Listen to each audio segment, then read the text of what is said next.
I feel that I can make myself part of that team. You know, I wouldn't do it if I didn't think so. I've been with the same team for 7 years now, and I've built a lot of people around me, built the team around me, especially my engineers. I've been with them for 7 years, and it's a real comfort zone. You know, it would be easy for me to say, oh, it's comfortable here, I've got a nice comfortable pillow and duvet, I'll stay here, but I don't want to do that. I want to change my environment. It is going to be more difficult because we really don't like change. We struggle with it initially, but I know that, so I'm going to the team very open-minded. And so far I've spent a few days at the factory at McLaren in Woking, and it's been very good. I've been doing a lot of simulator work with my engineers, and it is a very homely environment.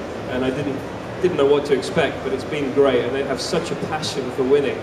You might not see that on the outside, but trust me, it's there, and I've been with the team for the last 7 years that's really got that passion as well. And people don't think that about McLaren, but they really, really do have the passion to succeed.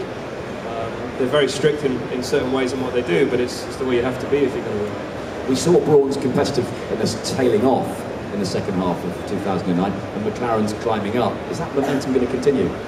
I hope so. You know, I studied the whole season of McLaren last year, after the year, and they made massive improvements through the year, and the amount of parts they put onto the car in 2009 was immense. There was no other team like it. People say, did they concentrate too much on 2009? I don't think they did. You know, a lot of the parts that we used in 2009 will be carried over to 2010. So I think they did the right thing. And I think 2009, I'm not going to speak for the team, but from my point of view, it was a good year for them because they struggled at the start of the year.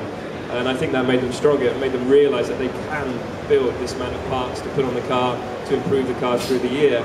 And maybe we all sometimes need a wake-up call, and that was their wake-up call.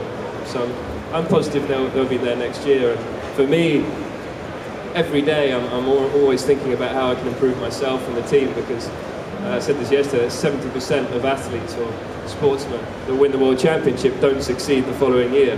So I've got to try and be positive and think about the 30% that did, and work out why they won again. And you know, that's something that I think we never think about going into a season. But I've got the right people around me, and I've spent a few days thinking about that and working on it. I'm going to be doing that all the way up until the first race. Okay, we'll get some of your questions in a minute. I just want to ask Jenson, when are you going to have a go in MP425? How's the testing schedule going to work with the two of you? I'm testing on the 3rd of February. So Valencia, it's the first one, isn't it? Yes. Yeah. So the first day, I don't know if I should be saying this, but the first day is Pedro is in the car, then Lewis and myself on the 3rd day. So yeah, I'm looking forward to it, and it's going to be the strangest day because it's going to be one of the most important days for Formula One in 2010, when we see where people stand, which cars are quick, which cars are competitive, because when you have the base at the first test, it's a great base to build on, and we had that at Brawn last year, and we need to start the year with a good car. If we don't, we can get there, but you know, it's very difficult to get there before the first race because it's only 1 month away. So we're hoping for a positive test, and there's a lot of work to do before that. You know, I'm in the simulator quite a lot before the first test, and I'm at the factory a lot. So I want to get ready for the first race, first test, like it is the first race, because I don't want an excuse when I get to Melbourne alongside Lewis. I want to be ready for the first race, 100%.